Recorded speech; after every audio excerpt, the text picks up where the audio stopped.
नमस्कार दोस्तों। दोस्तों, एंजल वन इसके क्वार्टर थ्री के नंबर्स आ चुके हैं। नंबर से पहले लगातार आपको यहाँ गिरावट देखने को मिल रही है और मुझसे पर्सनली पूछेंगे एंजल वर्ल्ड के नंबर। मुझे ऐसा लगता है कि एक बात तो श्योर है, क्वार्टर ऑन क्वार्टर इसमें शायद आपको वीकनेस देखने को मिलेगी। हाँ, ईयर ऑन ईयर अगर आप वाले हैं तो अभी भी मुझे नहीं लगता कि आपको कोई बहुत बड़ी गिरावट, बल्कि मुझे लगता है अभी भी एक हेल्दी ग्रोथ आपको देखने को मिलेगी। लेकिन हाँ, जिस प्रकार के नए सेबी के रेगुलेशन आए हैं, जिस प्रकार की तमाम चीज़ें हुई हैं, इसके कारण no doubt quarter on quarter यहाँ पे डिप एटलीस्ट रेवेन्यू में तो ज़रूर देखने को मिलेगा। और भी बहुत सारी चीज़ें हैं दोस्तों। वीडियो को अभी से लाइक कर दें, चैनल सब्सक्राइब करके ऑल नोटिफिकेशन दबा दें, क्योंकि इस पूरे महीने लगातार जो इंपॉर्टेंट आप कह सकते हैं रिजल्ट है उनका एक्सप्लेनेशन मैं लाता रहूँगा। ओके, और लाइक कर दें ताकि यूट्यूब औरों को रिकमेंड करके बताए कि हाँ भाई ये वीडियो अच्छा है। सो प्लीज़ लाइक जरूर कर दें अगर आप पुराने व्यूअर्स हैं। अब एक एक करके चर्चा करते हैं। सबसे पहले भाई साहब, फाइनेंशियल रिजल्ट ठीक है। कंपनी ने पहला आप कह सकते हैं इंटरिम डिविडेंड भी डिक्लेयर किया है। कितने रुपए का है? 11 रुपए का। जी हाँ, कंपनी ने 11 रुपए का इंटरिम डिविडेंड भी डिक्लेयर किया है। ठीक है, इसके साथ फर्दर कहा यह जा रहा है कि जो रिकॉर्ड डेट है दोस्तों, ये शेयर होल्डर के लिए पेमेंट के लिए इंटरिम डिविडेंड ये ट्यूसडे जनवरी 21 है दोस्तों। यानी कि जो पेमेंट है दोस्तों वो कब तक हो जाएगी? पेमेंट और side interim as declared by the board of shall be Tuesday, यानी कि ट्यूसडे को कहा जा रहा है यहाँ पे जो रिकॉर्ड डेट है। और डिविडेंड शैल बी पेड कब तक होगा? 12 फरवरी तक। यानी आपको 21 जनवरी तक ये स्टॉक को अपने डीमेट अकाउंट में रखना है। अगर आप रखेंगे तो आपको 11 रुपए का डिविडेंड मिलेगा।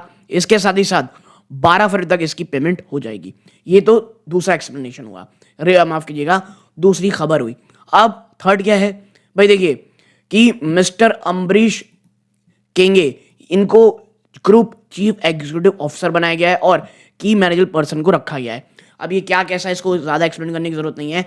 अब आते हैं मेन मुद्दे के ऊपर, रिजल्ट। जी हाँ, रिजल्ट।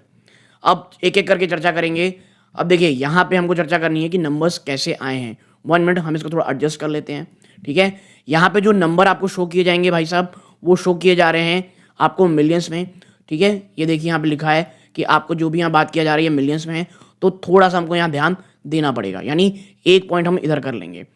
सबसे पहले बात कर लेंगे क्या? इंटरेस्ट इनकम की। मिलियन में तो 349.3 करोड़ रुपीस कमाया आपने। आपने एक साल पहले कितना कमाया था? 212 करोड़। शानदार जंप है। बट पिछले क्वार्टर में 359 करोड़, यानी वीकनेस आई है। ओके, फीस और कमीशन इनकम 9052 करोड़, माफ कीजिएगा 905 करोड़, क्योंकि मिलियंस में 905 करोड़। आप एक साल पहले कितना कमा रहे थे? 844। इस बार 905 करोड़। पिछले क्वार्टर में आपने कितना कमाया था? 1149 करोड़ रुपीस। सेबी के रेगुलेशन का असर साफ साफ देखने को मिल रहा है। वॉल्यूम्स में घटाव देखने को मिल रहा है।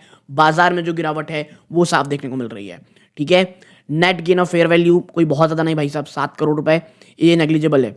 तो टोटल रेवेन्यू फ्रॉम ऑपरेशन आपने कितना कमाया है? 1262 करोड़। पिछले क्वार्टर में कितना कमाया था? 1514 करोड़। और एक साल पहले आपने कमाया था 1059 करोड़ रुपीस। यानी कि जो एक ट्रैक रिकॉर्ड में आप चल रहे थे शानदार तेजी की, उसमें अब कमी आती दिखाई दे रही है। और इस कारण है कि एंजल वन जो है टूट रहा है। लेकिन हाँ देखिए, ऑलरेडी ऊपरी समय से बहुत ज़्यादा स्टॉक गिर चुका है, लेकिन बाजार को ये समझ में अब आ रहा है, मुझे पर्सनली लगता है धीरे धीरे, कि जो इनकी एक बहुत समय एक बड़ी तेजी की रैली होनी थी वो अब उसमें अल्प विराम लगता हुआ दिखाई दे रहा है। और अदर इनकम के साथ टोटल इनकम भी लगभग इसी प्रकार की है। बट खर्चे देखते हैं। फाइनेंस कॉस्ट 83 करोड़, पिछले साल की थी मात्र 35 करोड़, यहाँ पे जंप आया है। और पिछले क्वार्टर में थी 75 करोड़। फीस और कमीशन एक्सपेंस 194 करोड़, एक साल पहले कितना था? 197 करोड़। ठीक है, पिछले क्वार्टर में 242 करोड़, तो यहाँ काफ़ी पैसे बचे हैं। आपका एम्प्लॉय को कितना पैसा देना रहा? 237 करोड़, जो पिछले क्वार्टर में कितना था? 230 करोड़, और एक साल पहले था 141 करोड़। यहाँ पे बढ़ोतरी हुई है। अब अदर एक्सपेंसेस देखेंगे तो 334 करोड़ रुपीज़ है, जो एक साल पहले 319 करोड़ थी। आप इन सबको जोड़ लेंगे तो टोटल खर्चा आपका आएगा 876 करोड़ रुपीज़, जो एक साल पहले 709.8 करोड़ थी। और यही कारण है कि प्रॉफिट बिफोर टैक्स अगर आप देखोगे ना, 387 करोड़ है। एक साल पहले ये 331 करोड़ रुपए थी। वहां से कोई ऐसा जंप नहीं दिख रहा है कि यहाँ से स्टॉक रॉकेट होगा, और पिछले क्वार्टर्स देखेंगे तो वहाँ से तो एक बहुत ही भयंकर गिरावट है। यानी जो प्रॉब्लम है वो साफ देखने को मिल रही है कि जो तेज़ी का सिलसिला था वो ख़त्म हो दिखाई दे रहा है। और टैक्स खर्चों के बाद जब आप देखोगे ना कि प्रॉफिट फॉर द पीरियड आपका कितना आया है, आप यहाँ पाओगे 281 करोड़, जो पिछले साल कितना था 260 करोड़ रुपए, और पिछले क्वार्टर में 423 करोड़। तमाम चीज़ें साफ होती दिखाई दे रही है। प्रॉफिट क्वार्टर ऑन क्वार्टर में ह्यूमंगस गिरावट है।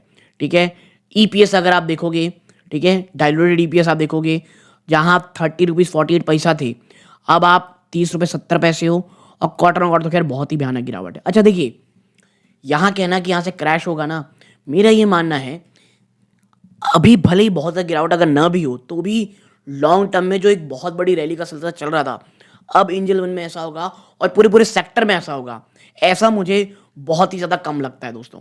और देखना ये रहेगा सबसे पहली चीज़, 2,500 रुपये, वो 2,500 रुपये का जो लेवल है वो टूटता है कि नहीं टूटता है, और उसके बाद जो आप कह सकते हैं 2,000 है, ये सबसे बड़ा सपोर्ट है। अगर एक बार वो टूट गया दोस्तों तो फिर बहुत ही भयंकर किस्म की गिरावट हो सकती है। ओके, तो यहाँ तक जुड़े रहे, इस बात का बहुत बहुत धन्यवाद दोस्तों।